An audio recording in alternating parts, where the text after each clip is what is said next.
Spotlight is proudly sponsored by HEC Media, St. Louis's home for arts, education, and culture. The thing I'm interested in is the cultural and the historical context. What foods can you add to give you greater physical and mental health? They are an incredible example of what it means to be American.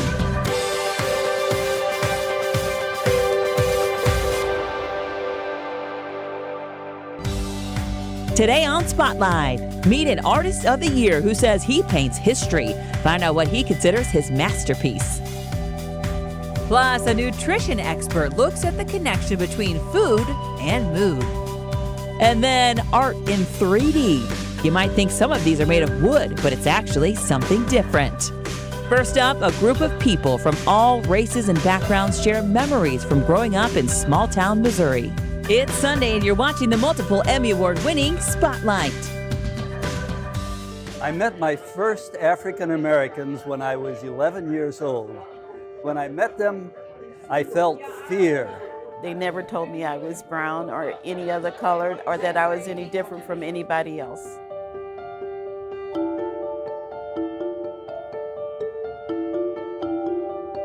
My grandmothers were biracial. My grandmother was always telling me, just remember, God created all colors. On a winter afternoon in Hermann, Missouri, a group of people gathered to share stories. Black people and white people sharing their memories of growing up in small Missouri towns in a time of strict segregation. In some cases, the segregation continued even after civil rights laws were enacted. The discussion was honest and candid, and no one shied away from difficult topics.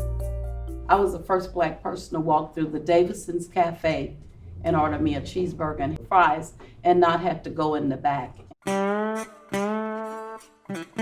In Montgomery City, if you want to go to the show, you had to go upstairs and sit. Going upstairs, it was automatic, you know what I'm saying? So we didn't think, well, we'd rather sit downstairs. When I got to St. Louis, things like that would not have been tolerated. But that's all we knew, and just a handful of us, we wasn't going to raise any cane. I grew up in an entirely segregated atmosphere. Even those who came only to listen found themselves ready to share. I did not see an African American until I was 7 or 8 years old, and I went to Brownie Day Camp, and I made friends with a little girl. I said, "Mother, I have a new friend. I made a new friend. Can she come over and play with me?" And my mother said, the upshot of it was, no, I couldn't invite my friend over to play with me. But to say I'm going to be committed to this? This powerful discussion didn't happen by chance. Cecilia Nadal extended an open invitation to African Americans and to whites of German heritage to share their experiences. She is a sociologist and playwright who is passionate about cross-cultural engagement. She became fascinated with a little-known slice of Missouri history. German immigrants who settled in Missouri were staunch abolitionists. The small town of Hermann, Missouri became ground zero for an anti-slavery movement. These people came speaking German, never being in America before, having to find a place in the Wild West to live, where they're going to work, build houses, whatever they look like. Their challenges of acclimating to a new country were huge then. And yet, when it came to what position they would have on slavery, this group, particularly in Missouri, really had very firm notions about what democracy should look like, and whether they knew a black person or not, or a slave, we're just not going to come to a country and let that be, because we've come from a place that had terrible oppression. So we would be hypocrites if we did not stand up for what democracy should be. The story inspired Cecilia to write a play that was performed in Hermann and in St. Louis. Where would they go? Called An Amazing Story, the drama portrays how German immigrants fought against slavery. We are all Americans now, And the ideal of democracy belongs to all the many people of this great land. One key figure in the history is Arnold Crickle.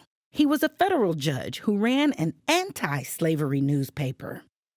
In 1854, he spearheaded the formation of Lincoln University in Jefferson City, the nation's first degree-granting historically black college. He also represented freedmen in disputes with employers.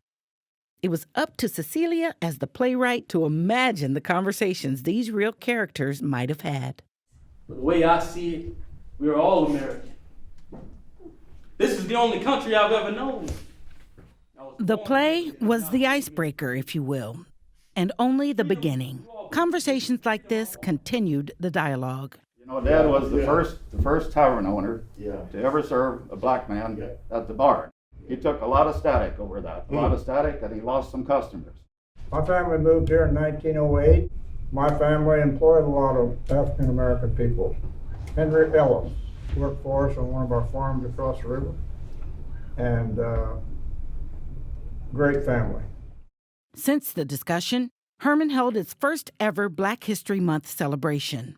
Building bridges and having face-to-face conversations, however difficult, are paths to healing and understanding, according to Cecilia. The German immigrant abolitionist story was one that was extremely important for where we are today in America. Why? Because these were people who did not know the people they were fighting for, but on principle, they said, we're going to do something about it. They are an incredible example of what it means to be American, and that is to stand up for what we believe in. Teachers and parents, find more Black history resources for your students at educate.today. Scan the QR code on your screen to follow us on Facebook, Twitter, or Instagram. This painting depicts a real-life site where a group of slaves built a stairway in the woods for Jefferson Davis in Fulton, Missouri in 1875.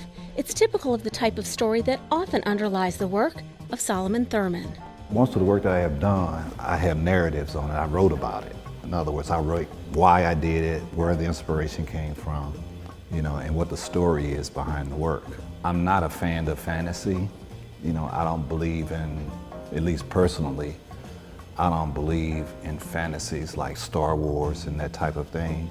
I think that the reality is strong enough and fanciful enough and mysterious enough to get information from the pages of history and study that. And sometimes I work from photographs. A lot of times I work from life. If I'm working from life, then that's when I use markers. It's because of the permanence of it. And I like to draw musicians because they're right there. They ain't going nowhere.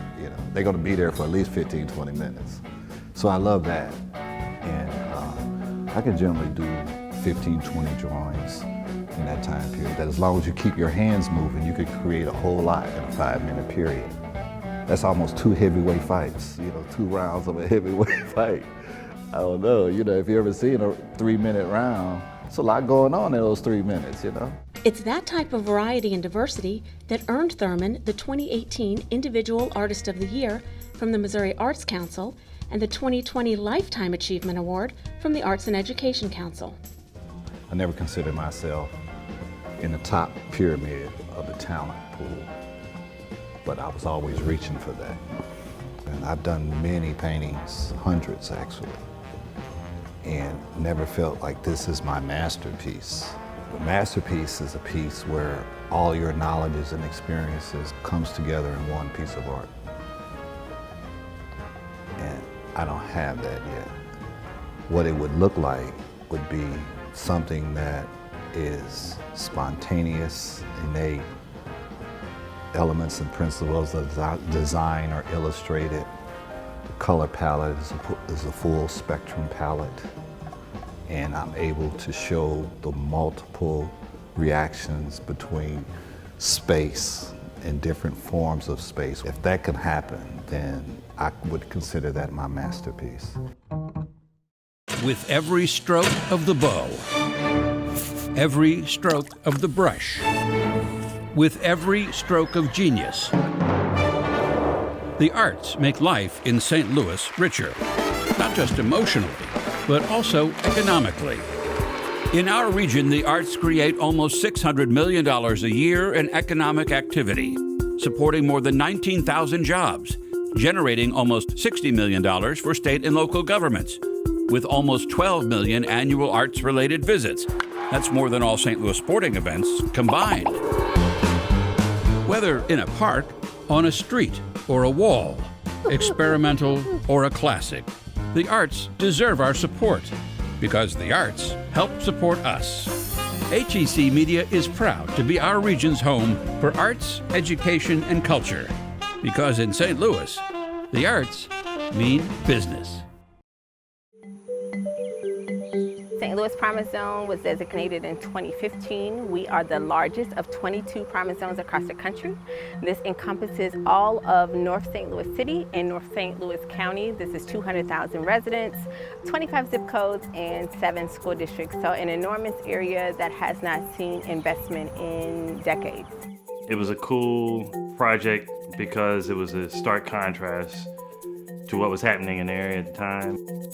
We wanted to promote literacy throughout the zone. Literacy is so critical and so important as you think about the 7 school districts that are represented throughout the St. Louis Promise Zone, but promoting literacy through areas where people currently are, so meeting communities where they are on a regular basis, and that's why we are here in Lyons Park in the city of Jennings in an effort to ensure that we are providing residents in this community opportunities to explore, to travel, to dream. We wanted to do the Birds of Wisdom, so we talked about believe and hope and inspire and explore, and so we wanted to continue that theme throughout the Promise Zone. So the meaning behind Birds and Words, I went from music to painting children, specifically black children, so turning little black children into little black birds and putting them on cool trees and positive words, and 3 birds are my 3 children. So what would I want my children to run with? So that's where the one word comes up with just peace, teach, love. Like they can just ingrain just those simple things, life would be better. And there's an overtone of family and there's an overtone of black children feeling value, like somebody deemed as worth painting in a portrait. Children in the city actually have something they can relate to. They know that, wow, he's painting black children when he paints his birds, so that's me. The word, I can apply that to my life. When you read a book, you can really dream of the possibilities of opportunities for next, so it really takes you away from your current day-to-day, but it also exposes you to opportunities that you may not be aware of. So really excited about being able to do that through these boxes. The influence of black cooks on the way we eat, later on Spotlight.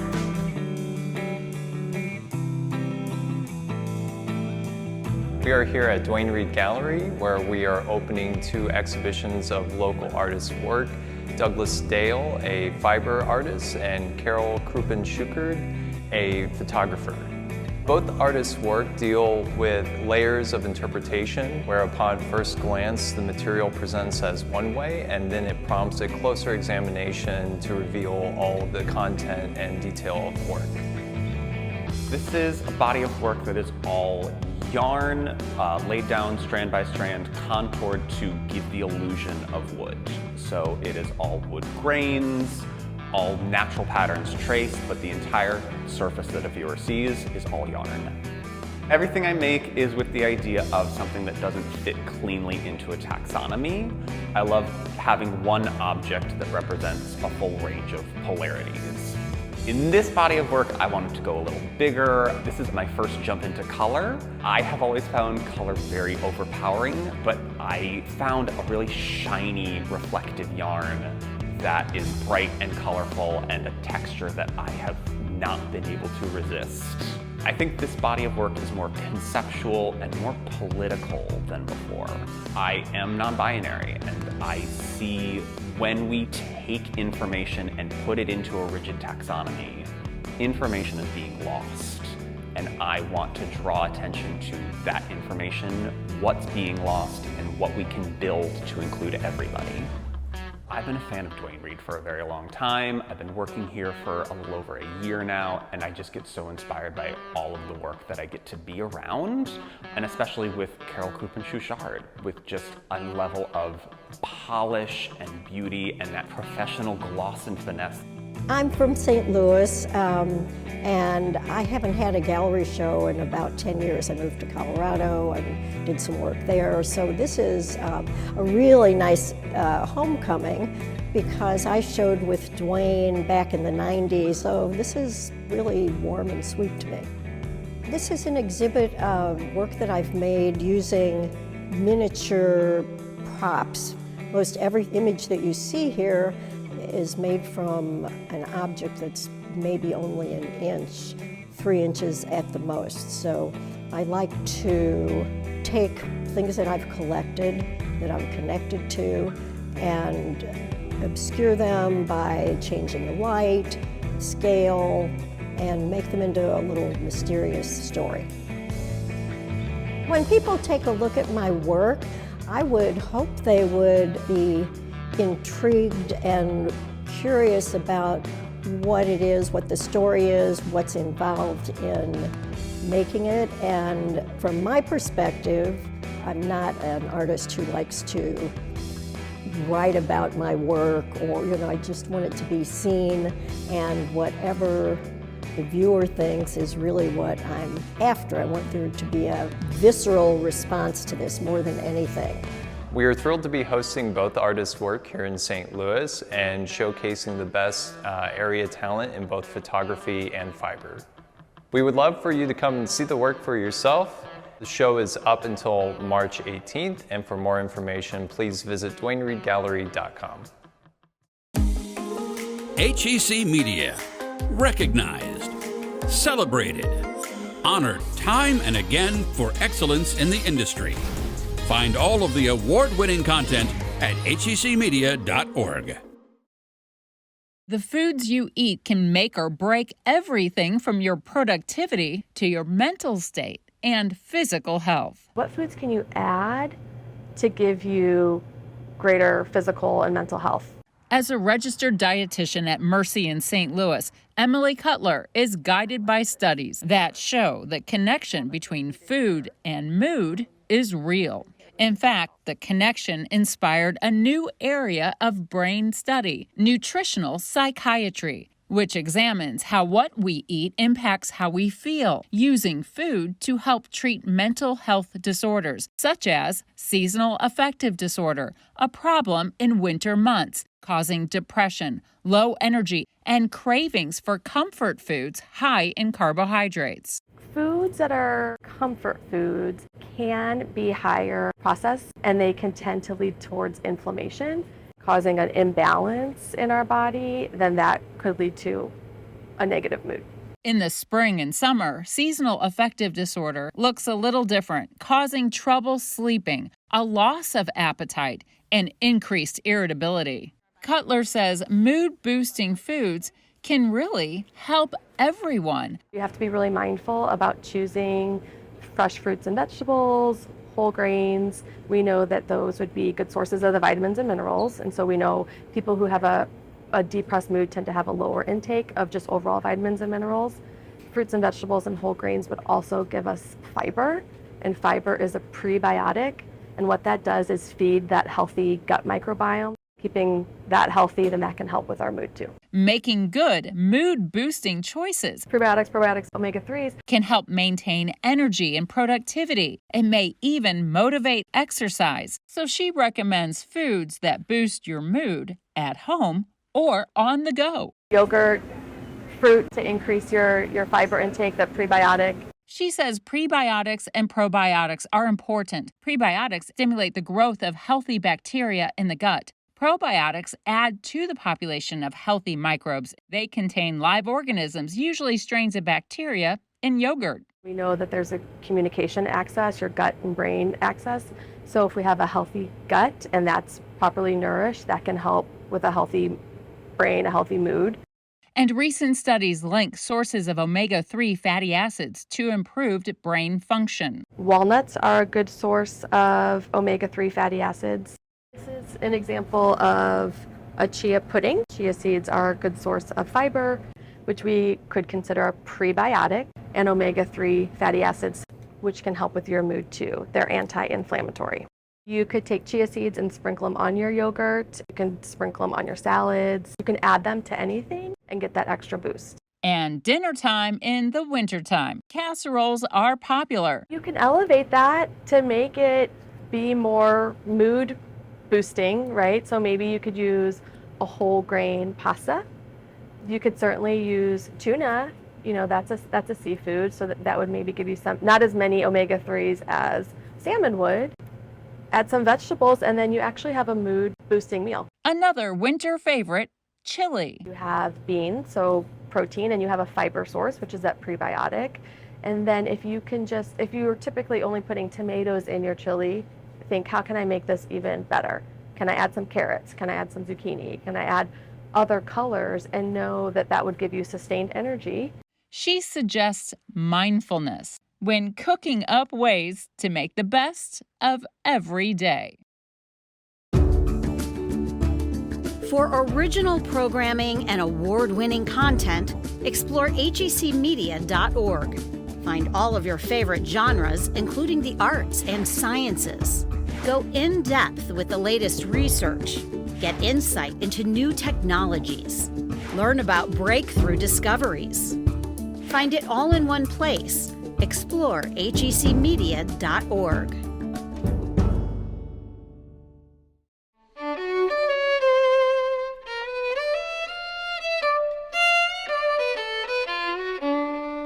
To think of African American cooking as simply a modern-day version of soul food is to think of a gumbo as simply a soup. Even while under slavery, black cooks created a distinctly American foodway, one that blends Southern cooking with European and Native American influences. Their talents earned them the respect of slave owners and employers, and that impact is felt still today. A book by Washington University professor Rafia Zafar examines the historic contributions of black chefs. Recipes for Respect is not a cookbook.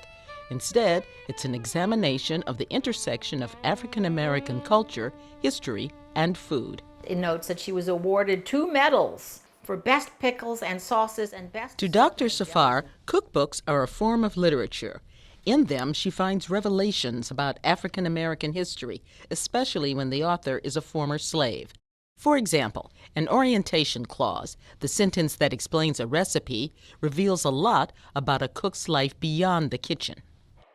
I concluded to bring forward a book of my knowledge based on an experience of upwards of 35 years in the art of cooking. That's what I love about cookbooks. You have to read between the lines. Although Dr. Zafar's book is academic, she is a professor after all. It's peppered with characters who jump off the page. Many of the chefs she writes about were former slaves, like Abby Fisher, whose book, What Mrs. Fisher Knows About Old Southern Cooking, was published in 1881. Abby Fisher was from the Deep South, ended up in San Francisco, where she's listed in directories as a pickle maker and a caterer.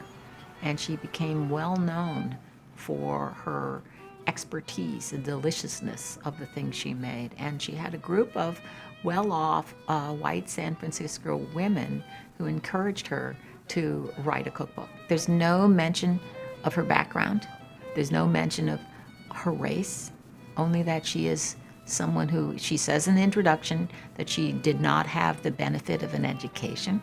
And then there are only 3 recipes that either glancingly or about as explicitly as you can get refer to a life spent, if not literally in slavery, in a slave society.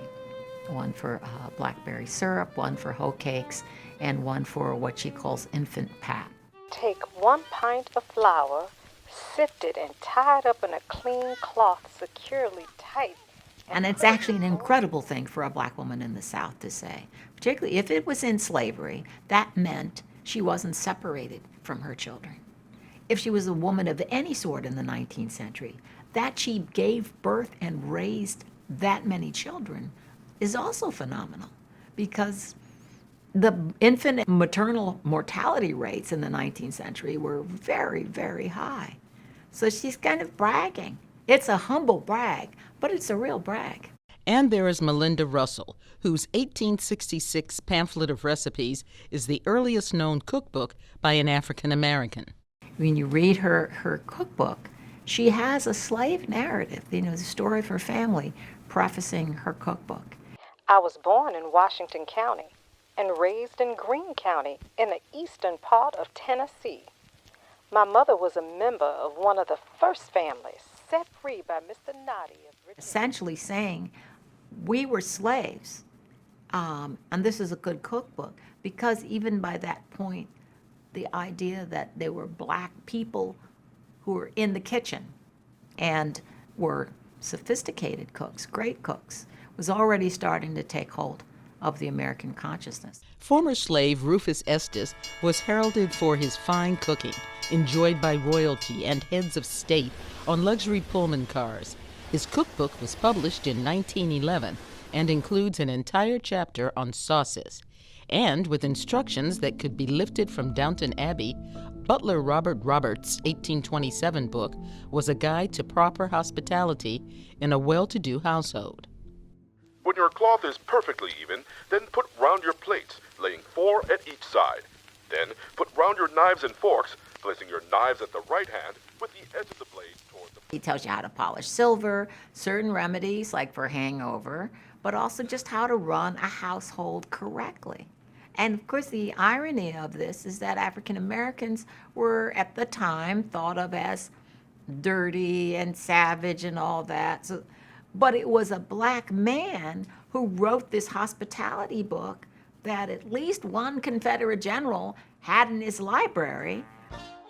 A hangover remedy would have been particularly helpful after one of Tom Bullock's concoctions. He worked at the St. Louis Country Club as a mixologist in the years before Prohibition. In the foreword to the book, The Ideal Bartender, Tom's skills with a shaker were lauded by presidential grandfather and great-grandfather George Herbert Walker.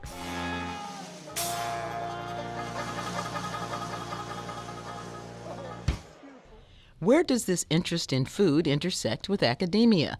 Dr. Safar says food became a fascination in childhood during time spent in her grandmother's Harlem kitchen. She made oxtail. Things we now might think of as sort of soul food, right? Fried chicken. She always had greens. The thing I'm kind of interested in terms of literature is not only the way a sentence or a story is put together, but the cultural and the historical context. I saw how much what anthropologists call foodways, how much that has to do with the creation of black literature and how black authors specifically use their knowledge of foodways to sort of construct a black literary or entrepreneurial civil rights identity. Next week, find out what a fresco artist is and how an illness made her better at her work. Plus, The Librarian's Spy, how two heroines connected through coded messages. Thanks for watching Spotlight. Join us next Sunday at 9:30 a.m. on KPLR 11.